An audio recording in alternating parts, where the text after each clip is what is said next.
정성 모아서 날마다 기도합니다. 내 주여 내 맘 붙드사 그곳에 있게 하소서. 그곳은 빛과 사랑이 언제나 넘치옵니다. 괴로움과 죄가 있는 곳 나 비록 여기 살아도 빛나고 높은 저곳을 날마다 바라봅니다. 내 주여 내 맘 붙드사 그곳에 있게 하소서.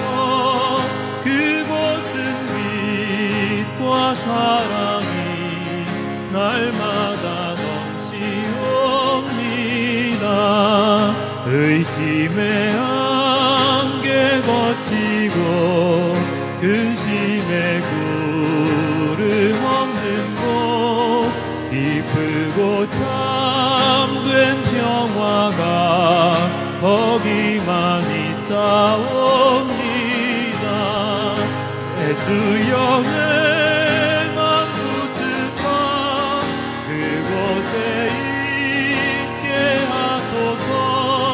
그곳은 빛과 사랑이 언제나 넘치옵니다.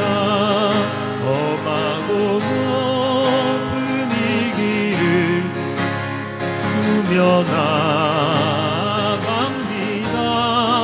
다시금 기도하오니 내 주여 인도하소서. 내 주여 내 맘 붙드사 그곳에 있게 하소서. 그곳은 빛과 사랑이 언제나 넘치옵니다. 예수를 따라 올라가 저 높은 곳에 웃으며 영원한 동안 누리며 즐거운 노래 부르리.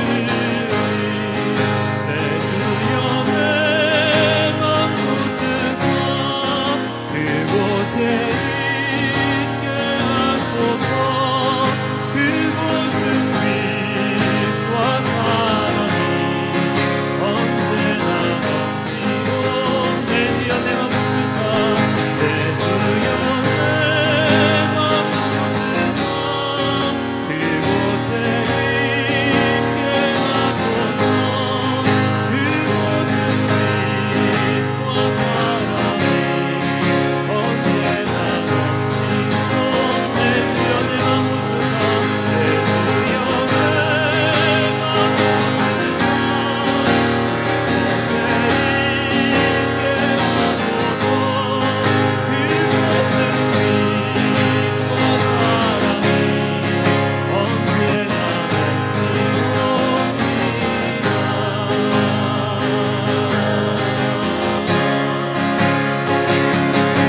어서 오시옵소서. 함께 찬양합니다.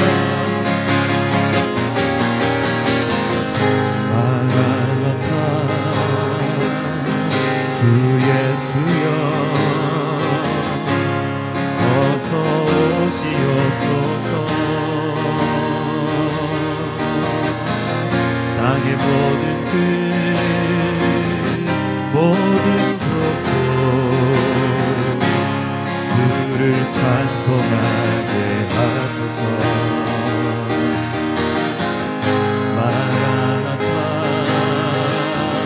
주 예수여 어서 오시옵소서. 모든 열방이 주께 들어와 춤추며 경배하게 하소서. 주님 다시 오실 길을 만들자. 십자가를 들고 땅 끝까지 우린 가리라. 우리 주님 하늘 영광 온 땅 덮을 때 우린 땅 끝에서 주를 맞으리. 마라나타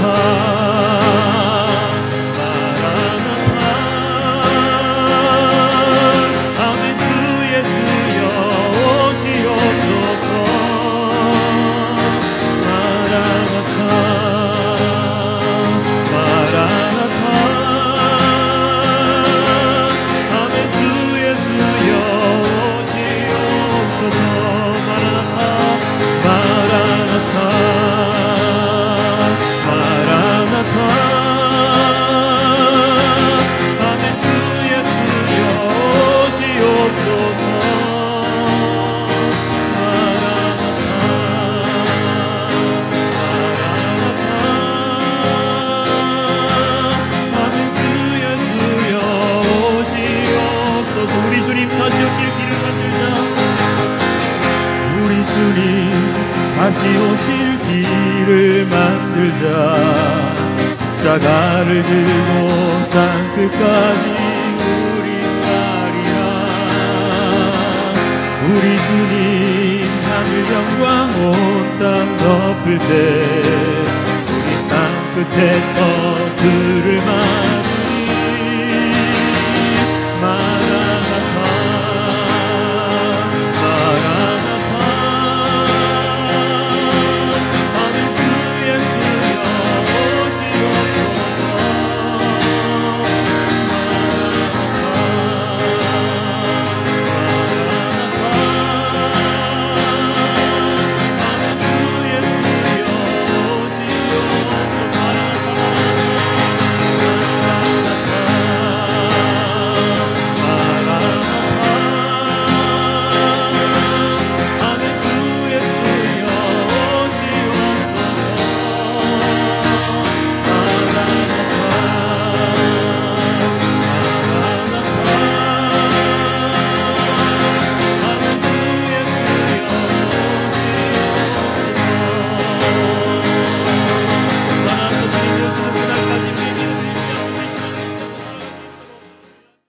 자, 오늘 무슨 주일일까요? 혹시 교회력으로 오늘 주보에 첫 머리에 써 있는데요. 무슨 주일입니까? 예, 대림절 두 번째 주일입니다. 대림절이 어떤 절기인지는 지난주 말씀과 그 다음에 주보의 칼럼란, 오늘도 주보의 칼럼란을 제가 다시금 실어놨는데요. 그것을 보시면 대림절이 어떤 절기인지를 조금 아실 수 있을 것 같고요. 이 대림절은 예수님의 초림과 재림을 바라는 마음으로 우리가 기다려야 하는 절기입니다. 대림절 마지막 절기 다음 절기가 무슨 절기인지 혹시 아세요? 아주 쉬운 절기입니다. 성탄절. 예, 성탄절 예수님이 오시는 그날을 기다리는 그 절기가 바로 대림절이거든요. 그런데 이 대림절이라는 절기는 예수님의 처음 오셨던 아기 예수로 오셨던 그 초림이라고 얘기하죠. 그 초림을 기다림과 동시에 우리는 무엇을 기다립니까? 예수님의 재림, 다시 오심을 기다리죠. 그 예수님의 다시 오심을 기다리는 그러한 의미도 함께 가지고 있습니다. 그래서 이 대림절 기간 동안 여러분들은 기쁨과 즐거움으로 설레는 마음으로 예수님이 오셨던 그 예수님의 탄생일을 기뻐하는 마음으로 이 절기를 지나심과 동시에 그리고 예수님이 다시 오실 때에 이 땅을 심판하실 그 예수님의 모습, 그렇기 때문에 그 두려움과 그리고 나의 모습은 어떠한지를 한 번 더 생각해 보는 그러한 절기의 기간으로서 여러분들이 삼으시면 참으로 좋을 것 같습니다. 이 대림절의 두 번째 주일, 우리에게 하나님께서 주시는 말씀 어떤 말씀일지 참 궁금한데요. 저도 무척이나 궁금했습니다. 오늘의 본문은 아까 말씀드렸듯이 무슨 본문이 있었지요? 기억나십니까? 말라기, 빌립보서, 맨 끝에 누가복음, 이렇게 중간 시편이 하나 더 있었지만 그렇게 네 가지 본문이 있었는데요. 이 전체 본문을 제가 한 번씩 요약을 해서 한번 쭉 보여드릴 텐데 한번 보시길 바랍니다. 처음에 말라기서 3장 1절에 이렇게 말씀이 나와 있습니다. 만군의 여호와가 이르노라, 보라 내가 내 사자를 보내리니 그가 내 앞에서 길을 준비할 것이요 또 너희가 구하는 바 주가 갑자기 그의 성전에 임하시리니 곧 너희가 사모하는 바 언약의 사자가 임하실 것이라. 하나님께서 우리들에게 이 인간들에게 나타나실 것임을 이 말씀을 통해서 이야기하고 계신데요. 정확하게 이 구절에 나오는 여기 뭐가 나옵니까? 사자, 언약의 사자, 내가 내 사자를 보내리니 하는 이 사자가 누구인지는 정확하게 아무도 잘 모릅니다. 어떤 이들은 하나님이라고 하는 분이 있고 어떤 이들은 하나님과 동급인 어떤 분이라고도 말을 하는데 정확하게 누군지는 알 수는 없지만 어쨌든 하나님과 동격인 분이 우리한테 내려오신다는 것이 여기에 적혀 있고요. 또 이 구절에서 누가 사자인지가 중요하지만 두 번째로 중요한 것은 바로 하나님께서 우리와 함께 하나님과 동격인 분이 우리에게 오시겠다고 우리와 함께 계시겠다고 언약을 하신 것, 언약의 사자, 언약을 하신 약속을 하신 것이 또한 이 구절에서는 굉장히 중요하다라고 볼 수가 있겠습니다. 다음으로 우리 누가복음을 한번 볼까요? 누가복음 두 구절을 보냈는데요. 요한이 요단강 부근 각처에 와서 죄 사함을 받게 하는 회개의 세례를 전파하니 선지자 이사야의 책에 쓴 바 광야에서 외치는 자의 소리가 있어 이르되 너희는 주의 길을 준비하라 그의 오실 길을 곧게 하라. 그냥 유명한 잘 아시는 구절이죠, 그죠? 세례 요한이 광야에서 회개의 세례를 전파합니다. 그런 그의 모습이 바로 어디에 기록되어 있다고요? 이사야 책에 기록이 되어 있는데요. 그가 무엇을 외친다고 이사야 책에 기록이 되어 있습니까? 주의 길을 준비하라 그의 오실 길을 곧게 하라. 주의 길을 준비하라 그의 오실 길을 곧게 하라. 뭐 이를테면 이런 거죠. 야, 조금 있다가 우리 집에 진짜 위대한 손님이 한 분 오시는데 대통령이 오시는데 너희들 어떻게 해야 되겠어? 집 좀 깨끗하게 정비하고 맛있는 음식 좀 내놓고 어디로 오실지 길 좀 잘 닦아놓고 해 라고 하는 것과 비슷합니다. 똑같지는 않지요, 당연히. 주님이 오시는 길이랑 대통령이 오시는 길 비교할 수는 없겠지만 그런 마음으로 당신들의 모든 몸과 마음을 깨끗하게 준비를 하고 있으라 라고 이야기를 하십니다.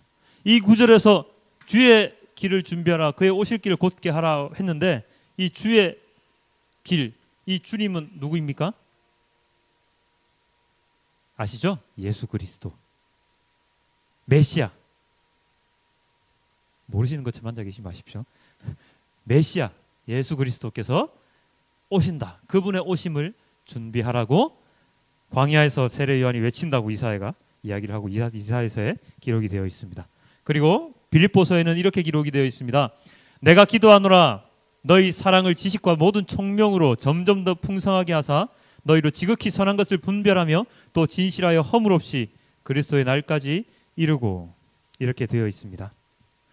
빌립보 교회 교인들에게 바울이 전한 서신인 빌립보서 오늘의 본문에서는 바울 사도가 그들에게 빌립보 교인들에게 사랑을 풍성하게 하고 그리고 그리스도의 날까지 예수님께서 다시 오시는 그 날까지 자신들을 잘 보존하고 열매 맺으라 라고 이야기를 하고 있는 것이죠. 언제까지라고 얘기했죠?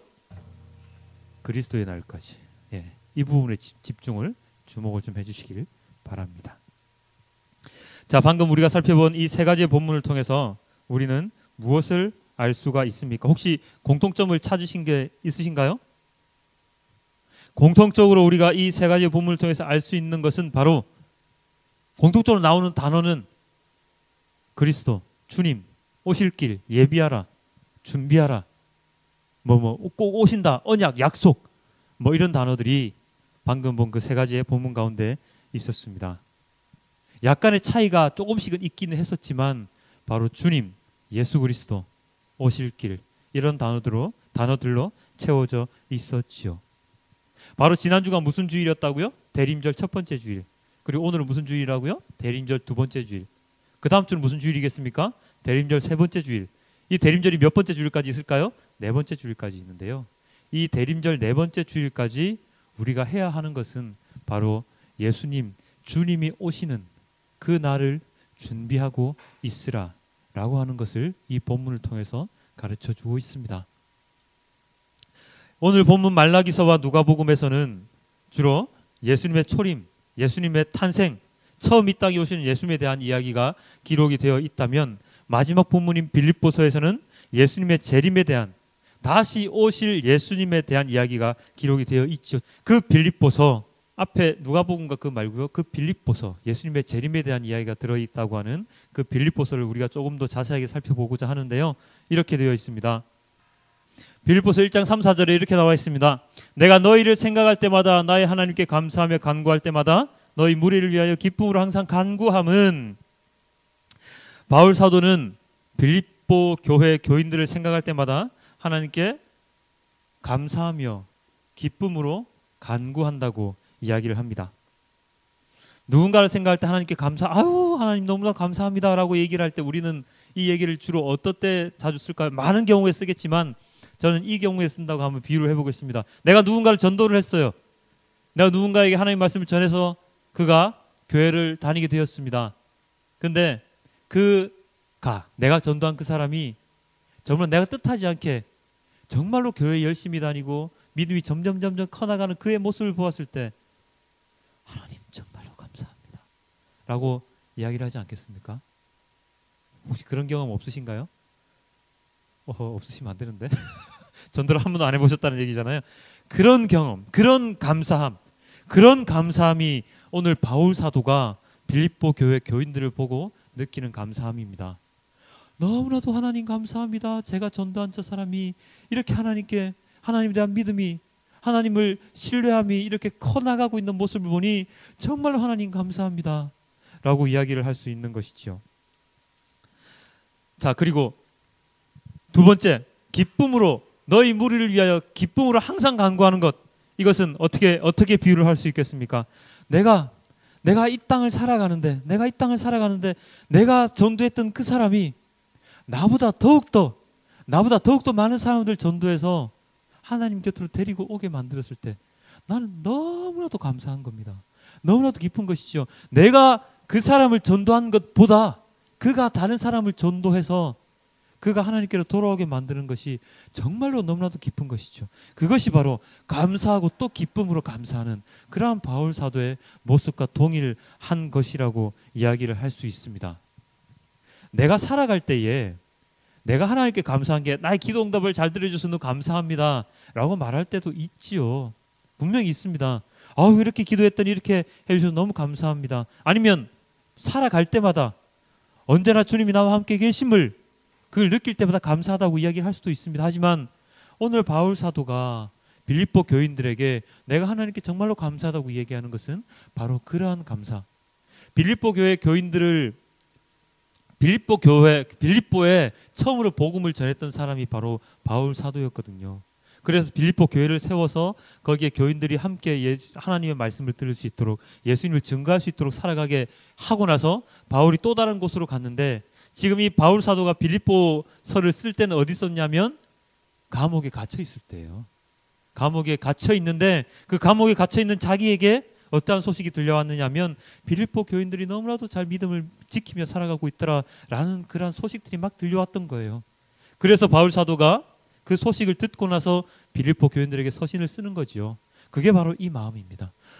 내가 여러분과 함께 있지 못하는데, 나는 지금 감옥에 갇혀 있는, 감금되어 있는 상황인데 여러분들이 하나님을 믿는 것을 잃지 아니하고 그 믿음을 계속해서 가지고 가는 것이 너무나도 감사합니다.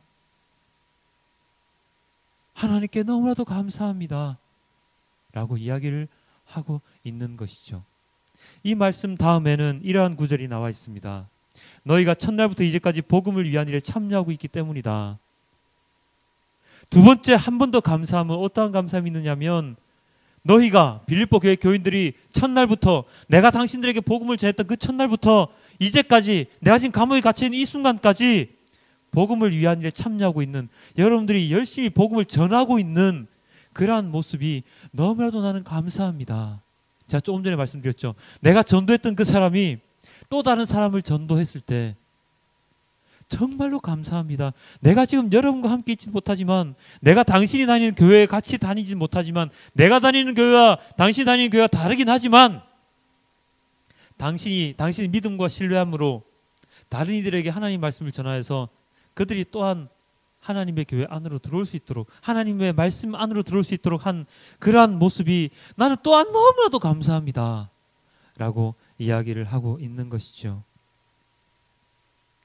그 감사함, 그 모든 사람들이 하나님 안에 있다는 그 감사함, 그 감사함이 바울 사도는 지금 굉장히 감사하지만 이 감사함이 언제까지 되었으면 좋겠다라고 바울 사도는 빌립보 교인들에게 또한 이야기를 하고 있는데요. 그 다음 구절은 이렇게 또 나와 있습니다. 너희 안에서 착한 일을 시작하신 이가 그리스도 예수의 날까지 이 일을 이루실 것을 우리는 확신하노라. 내가 감사하고 또 감사하고 감사한데 지금까지 믿음을 잃지 않고 복음을 전하여 왔던 여러분들의 그 모습이 하나님께 너무나도 감사한데 그것이 지금 여기에서 그치는 것이 아니라 언제까지 되었으면 좋겠냐? 언제까지죠? 예수 그리스도 예수의 날까지 지속되었으면 좋겠다. 지속되기를 바랍니다.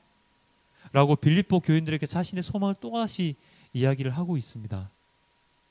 그런데 이 소망이 누구의 노력으로 된다고 나옵니까? 여러분들이 열심히 믿었기 때문에 된다고 나옵니까? 여러분들이 노력하기 때문에 된다고 나옵니까? 아니죠. 너희 안에서 착한 일을 시작하신 이가 이루시게 될 줄을, 너희 안에서 착한 일을 시작하신 이가 이루시는 것이죠. 빌립보 교인에게 착한 일을 이루신 이가 누구입니까? 하나님이십니다. 하나님께서 그들을 믿게 만드셨고, 하나님께서 바울 사도를 빌립보로 보내셨고, 교회를 세우게 하셨고, 그들을 믿게 만들어 주셨고, 그리고 그 믿음을 끝까지 잃지 않도록, 언제까지? 그리스도 예수의 날까지 잃지 않게 하시도록 하나님께서 이루어 주실 것을 바울 사도는 확신하고 있다라고 이야기를 하는 것이죠. 바로 이 부분이 굉장히 중요합니다. 왜냐하면 이 당시에 바울 사도 당시에 사람들은 예수 그리스도께서 곧 오실 줄 알았을 겁니다. 왜냐하면요, 예수 그리스도 올라가신 그 모습을 본 제자들에게 천사가 뭐라고 얘기했죠? 뭘 그렇게 멍하니 보고 있니? 너네들 올라가신 예수님의 모습처럼 똑같이 너네들한테 다시 내려오실 거야 라고 사도행전 기록되어 있는 거 혹시 기억나십니까? 그렇게 기록이 되어 있죠. 내려오실 거야, 너희들 볼 수 있을 거야 라고 얘기를 했기 때문에 바울 사도가 생존했던 그 시기에는 예수 그리스도께서 곧 오실 거라고 믿음을, 곧 오실 거라는 그 소망을 잃지 않고 그 소망 가운데 살아갔습니다. 그런데 어떻게 됐습니까? 그들이 다 죽고 나서 지금 예수님께서 승천하신 지 몇 년이 지났죠? 거의 한 2000년이 지났는데도 아직까지 예수님이 오지 않으셨어요. 오지 않으셨는데 지금 이 구절이 우리에게 오는 이유는 뭐냐면 우리들 또한 바울 사도가 빌립보 교회 교인들에게 얘기하였듯이 바울 사도가 지금 이 작은 마을 교회에 오시는 모든 성도님들에게도 동일하게 이야기를 하고 있는 말씀이기 때문입니다. 어떻게 해요? 여러분들이 하나님 믿게 된 것 내가 너무나도 감사합니다, 하나님. 그리고 이때까지 믿음을 잃지 않고 교회 다니면서 주님의 말씀을 믿고 살아가는 것 너무나 감사합니다. 그렇지만 예수 예수의 그날까지 여러분들이 끝까지 그 믿음을 잃지 않고 살아가기를 나는 소망합니다. 그렇게 해주시는 하나님을 나는 믿습니다. 누구에게요? 우리에게요. 여기 앉아 계신 여러분에게 그 소망이 이루어질 것임을, 예수 그리스도께서 다시 오시는 그날까지 우리가 믿음을 잃지 않고 살아갈 수 있게 해주실 것을 바울 사도는 확신하고 있다고 우리에게 지금 이 시간 이야기를 하고 있기 때문에 굉장히 그것이 중요한 것이죠. 솔직히 얘기하면요, 어쩌면 이 바울 사도 시대에 주님을 향한 믿음을 잃는 것이 더 쉽지 않, 그러니까 믿음을 지키는 것이 더 쉬웠을지 모릅니다. 왜냐하면요, 이때는 핍박하는 자와 핍박받는 자가 명확하게 구분이 되어 있습니다. 핍박하는 자 누구죠? 로마. 그리스도인들을 탄압했던 그 로마 황제, 바울 사도가 네로 황제에 의해서 죽임을 당했다고 얘기가 나오는데요, 명확하게 핍박당하는 모습이 눈앞에 보였고, 그리고 명확하게 핍박을 당함으로 해서 야 우리는 끝까지 지켜야지 하면서 카타콤이라는 지하 교회까지 들어가서 주님에 대한 믿음 잃지 않을 수 있는 그러한 모습이 있었거든요. 그래서 어쩌면 오늘날보다 더 믿음을 잃지 않을 수 있었을지 모릅니다. 왜 이렇게 얘기하냐면 오늘날은 어떻습니까? 특히나 우리나라 대한민국 같은 경우에는 믿음이 굉장히 쉽죠. 교회가 널려 있습니다. 지천에 널려 있고 자기가 마음만 먹고자 하면 교회 갈 수 있습니다. 그런데 마음만 먹고자 하면 교회를 또 나올 수가 있습니다. 어떻게 살아갈 수 있습니까? 세상에 흠뻑 빠져서 살아갈 수 있습니다. 왜요? 세상에서 유혹하는 것들이 너무 많기 때문에.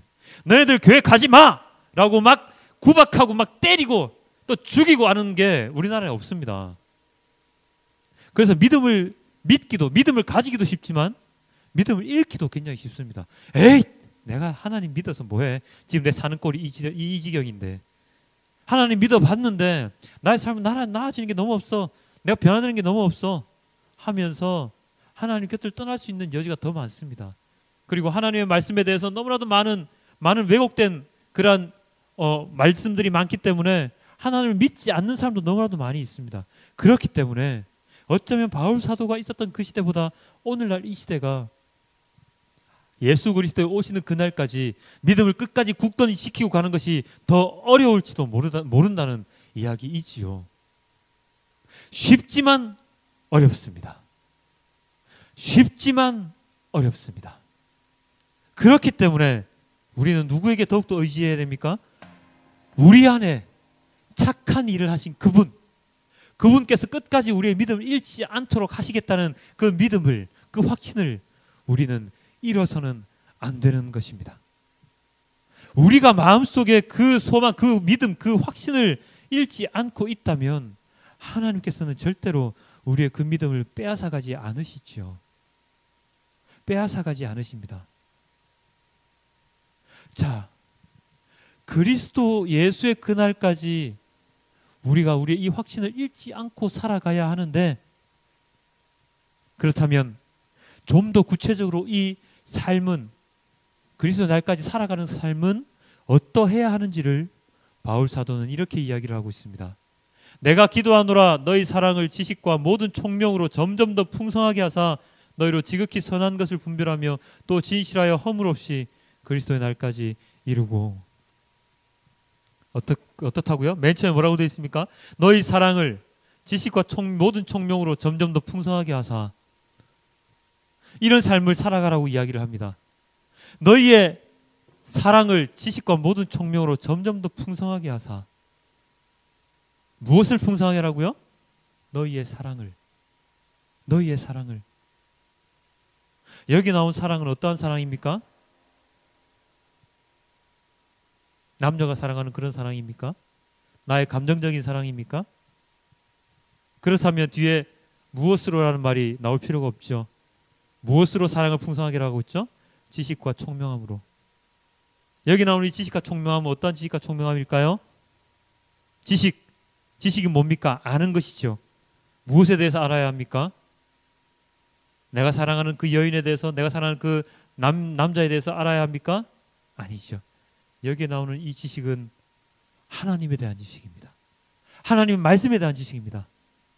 하나님의 말씀을 더욱더 알아갈 때, 하나님에 대해서 더욱더 알려고 노력을 할 때, 그러한 삶을 살아갈 때 그 사랑이 점점 더 풍성해진다고 이야기를 합니다. 두 번째 나오는 총명함은 무엇이죠? 다른 말로 하면 세 번의 성경에는 분별함으로 나오는데요. 통찰력으로 나오는데요. 분별함이 아니고 통찰력으로 나오는데요. 이 통찰력이라는 것은 무슨 통찰력이죠? 분별함이죠. 옳고 그름을 분별하는 것입니다. 선과 악을 분별하는 것이죠. 그 선과 악을 분별을 하였을 때 사랑을 점점 더 풍성하게 할 수 있다고 이야기를 합니다. 그렇다면 이러한 지식과 총명, 통찰력으로 풍성해지는 그 사랑은 어떠한 사랑입니까? 바로 하나님의 사랑입니다. 하나님의 사랑이 점점 더 풍성한 삶을 살 수 있도록 하라고 바울 사도는 우리에게 이야기를 하는 것이죠. 그 하나님의 사랑은 어떠한 사랑입니까? 그렇다면 잘 아시죠? 죄를 지으며 살아갈 수밖에 없는, 구원받을 자격조차 없는 우리들을 위하여 이 땅에 예수 그리스도를 보내시어서 그 육신을 죽임으로 우리의 모든 죄를 사하여 주셨던 그 사랑, 자기의 독생자를 죄인인 우리를 위해서 죽게까지 만드셨던 그 하나님의 그 사랑, 그렇다면 우리는 어떠한 사랑을 해야 합니까? 가장 단적인 예가 그 예죠. 원수를 사랑하라. 원수를 사랑하라. 하나님 보시기에 인간은 원수보다 더한 존재 아니었을까요? 하나님 말씀에 거역하고 선악과 따먹고 이 땅에서 하나님 보지 아니하고 세상 바라보면서 사단과 마귀의 유혹에 언제나 넘어가며 살아가는 사람이었으니 원수보다 더한 사람 아니었을까요?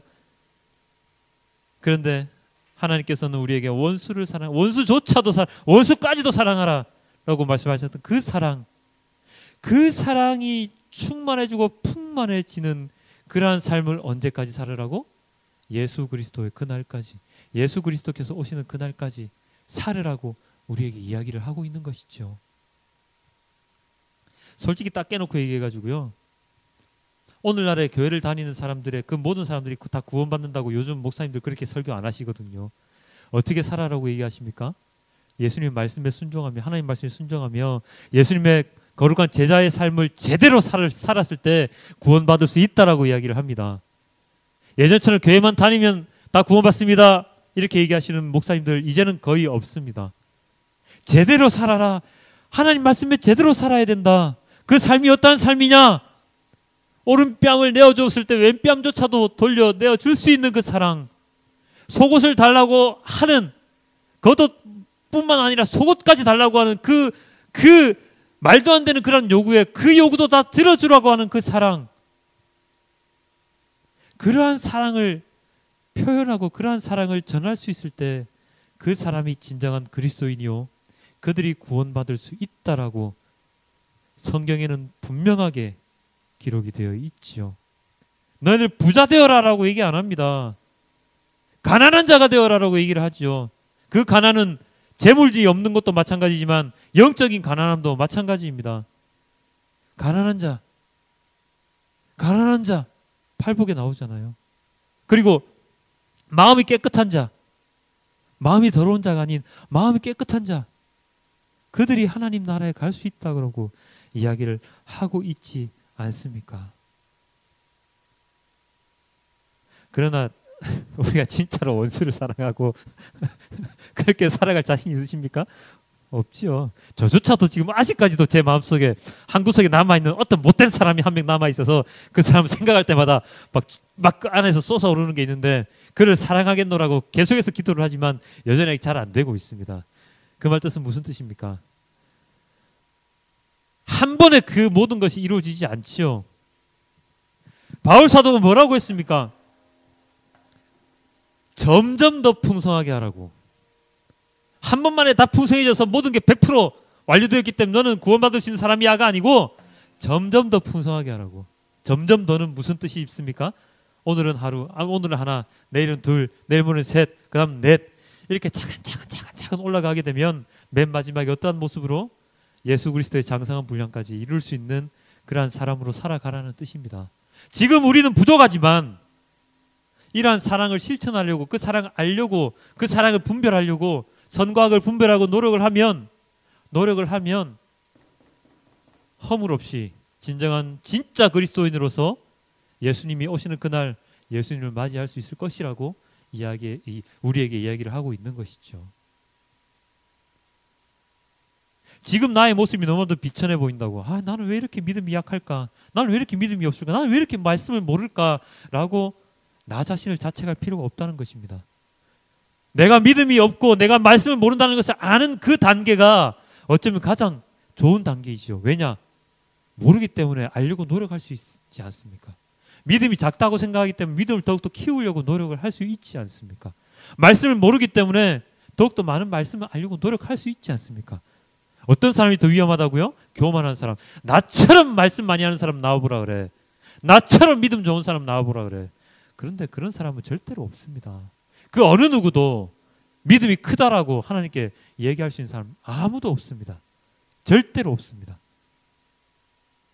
그런 마음을 가진 사람은 예수님께서 어떤 사람이라고 얘기했죠? 가장 낮은 자라고 얘기를 했었죠. 그것이 중요합니다. 우리의 믿음은 점점 더 자라나고 점점 더 풍성해지고 우리의 사랑이 점점 더 풍성해질 때 예수님께서 우리를 점점 더 예수님 곁으로, 하나님 곁으로 끌고 가실 수 있는 그러한 길이 우리의 앞에 놓여 있다는 것을 여러분, 우리는 잊으면 안 되는 것입니다. 사랑하는 성도 여러분, 우리가 이 땅에 온 것 우리의 의지로 된 거 아니잖아요. 우리 세상에 나가고 싶어 해서 엄마 아빠 나 세상에 좀 꺼내줘 해서 나온 거 아니잖아요. 우리가 이 땅에 살아가는 것, 지금 여러분들 이 땅에 밟고 있고 여러분들 지금 일해서 돈 벌고 있는 것, 어쩌면 나의 의지대로 하고 있다고 생각하시겠지만 딱 깨놓고 얘기하면 내 의지대로 되는 거 하나도 없잖아요. 내 생각대로 내 계획대로 됐으면 난 지금 부자고 난 지금 믿음 엄청 좋은 자고 나는 다른 사람들이 부러워할 사람이 되어 있어야 되는데 여러분들 그런 삶을 살고 있습니까? 아니죠. 내 계획대로 되는 건 진짜 없습니다. 한 100개 계획 세우면 한두 개 될까요? 그 말은 무슨 뜻입니까? 내 의지대로 살아갈 수 있는 이 삶이 아니라는 것입니다. 이 세상에 나온 것이 나의 의지대로 되지 않았던 것과 마찬가지로 내가 이 세상을 살아가는 것 또한 나의 의지대로 되지 아니하고, 그리고 나의 죽음의 그 순간조차도 나는 이날 이때 죽을 것이라고 계획할 수 없는 삶이라는 것이죠. 그 말은 무슨 뜻입니까? 나의 이 삶을 계획하고 나의 일상을 이끌어가는 분이 따로 계시다는 겁니다. 그게 누구라고요? 하나님이시죠. 그것을 우리는 믿으며 살아가야 합니다. 배를 타고 계곡을 막 내려가요. 가파른 계곡을 막 내려가는데 그 배에서 우리가 열심히 노를 젓는다고 해서 그 가파른 계곡 물을 거슬러 올라갈 수 있습니까? 못 올라갑니다. 그 계곡 물을 타고 내려가는 배 안에 있는 우리가 선택할 수 있는 것은 단 2개밖에 없습니다. 무엇이죠? 그냥 그 배 안에서 열심히 노는 거. 그리고 만약에 거슬러 올라가고 싶다면 누군가에게 열심히 나 좀 세워줘, 나 좀 저희로 올라가게 해주세요라고 말하는 것 밖에 없지요. 그 2가지밖에 없습니다. 그 배를 세워서 다시 끌고 올라가시는 분도 하나님이시요, 우리가 그 배 안에서 즐겁게 놀고 있을 때 안전하게 우리를 계속해서 하류로 내려보내시어서 끝에 계신 예수님을 만나게 해주시는 분도 하나님이시라는 겁니다. 내가 아무리 노를 열심히 저어봤자 거꾸로 올라갈 수도 없고, 그리고 그 밑으로 더 빨리 내려갈 수도 없습니다. 우리가 해야 하는 것은 무엇이라고요? 누군가에게 기도하고 그 안에서 즐겁게 살면 된다는 것이죠. 그 배 안에서 우리는 안전하다라는 것을 믿으며 그 배 안에서 그 강의 그 유속에 우리 몸을 맡기고 살아가는 것밖에 없다는 것이죠. 앞에 바위가 있든 무엇이 있든 우리는 어떻게 할 수가 없습니다. 그냥 하나님을 믿고 하나님이 뜻하신 그 길로만 내려가면, 하나님께서 말씀하신 말씀에 충실히 살아가면, 하나님을 알려고 하는 지식과 총명을 우리가 좀 더 마음에 품고 살아가면 하나님께서 진정으로 원하시는 주님의 사랑을 베푸는 자로서 마지막 날, 그리스도의 날, 예수 그리스도께서 다시 오시는 그날 우리는 예수님을 떳떳하게 맞이할 수 있게 된다는 것입니다. 그리스도인은 하나님을 믿는 자, 예수 그리스도의 제자임과 동시에 예수 그리스도의 다시 오심을 믿는 자입니다. 예수 그리스도의 초림을 믿었던 자들이 유대인 교인들이었다면 이제 지금 이 땅을 살아가는 예수 그리스도인들은 예수님이 다시 오실 것이라는 그 믿음을 가지고 살아가는 자들입니다. 그렇다면 예수 그리스도에 다시 오실 때 우리의 모습이 어떠해야 하는지 우리는 알 수 있지요. 심판의 그날 예수 그리스도께서 진정으로 우리를 하늘로 들려 올리셔서 하나님과 함께 살아갈 수 있게 만드시는 그 자격을 갖추기 위해서는 우리는 어떻게 살아가야 합니까? 세상에 파묻혀 살아가서는 안 됩니다. 세상의 사단과 마귀의 유혹에 언제나 넘어가서는 안 됩니다. 부와 권력과 재물과 명예의 그 빛나는 그것들에 눈을 팔려서 살아가면 안 되는 것이죠. 하나님께로 우리의 마음을 돌려